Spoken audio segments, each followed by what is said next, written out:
आता बातमी आहे कोल्हापुरातून। कोल्हापूरच्या राजकारणात विधानसभा निवडणुकीआधी भूकंप होण्याची शक्यता आहे, कारण देवेंद्र फडणवीस यांच्या जवळचा आणि हक्काचा माणूस गळाला लावण्याचा पवार प्रयत्न करतात।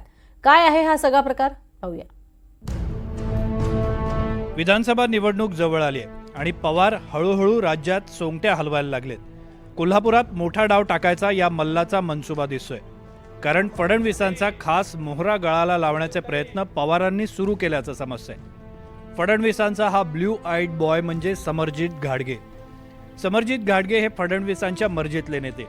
आता त्यांनाच फोडण्याचा पवारांचा प्रयत्न असल्याची चर्चा आहे। त्यासाठी 2 वेळा घाटगेंना संपर्क करण्यात आल्याची माहिती आहे। तसंच समरजित आणि सुप्रिया सुळे यांच्यामध्येही बोलणी सुरू असल्याचं समजतंय। तसं झालं तर मुश्रीफांची डोकेदुखी वाढणार आहे। कागल मतदारसंघात समरजित घाटगे आणि मुश्रीफांमधला संघर्ष जुना आहे। 2019च्या विधानसभा निवडणुकीसाठी फडणवीसांनी स्वतः घाटगेंचं नाव जाहीर केलं होतं, मात्र त्यावेळी युतीमध्ये ही जागा शिवसेनेच्या वाट्याला गेली आणि घाटगे अपक्ष लढले। पहिल्यांदाच अपक्ष म्हणून लढलेल्या घाटगेंनी मुश्रीफांविरोधात 90,000पेक्षा जास्त मतं मिळवली। दुसरीकडे हसन मुश्रीफ राष्ट्रवादी काँग्रेसकडून कागल मतदारसंघातून गेली सलग 5 टर्म निवडून येत आहेत। त्यांनी वेगवेगळी मंत्रिपदं देखील भूषवली आहेत। कागल मतदारसंघासोबतच जिल्ह्याच्या राजकारणावरही मुश्रीफांचा दबदबा आहे। कागलमधून आपणच आमदार होणार, तर समरजित म्हणतात मीच आमदार होणार, तर काय नाही, ते जनता ठरणार ना। भाजप 25 वर्षाच्या प्रत्येकाला पुढे उमेदवारीचा अर्ज भरण्याचा अधिकार आहे। आता विधानसभेसाठी कागलचा पेच काय आहे ते पाहूया। 2019 मध्ये अजित पवार महायुतीत नव्हते।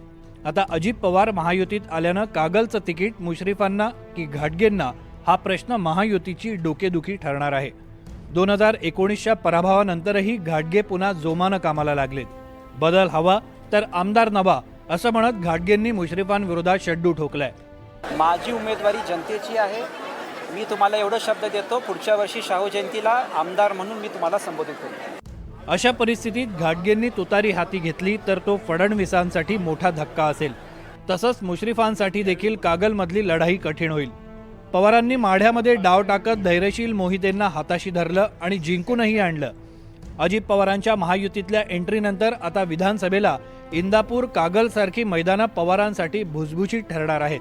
त्यामुळे पवार कागलमध्ये माढाचा डाव टाकणार का याची उत्सुकता आहे। विशाल पुजारी, NDTV मराठी, कोल्हापूर।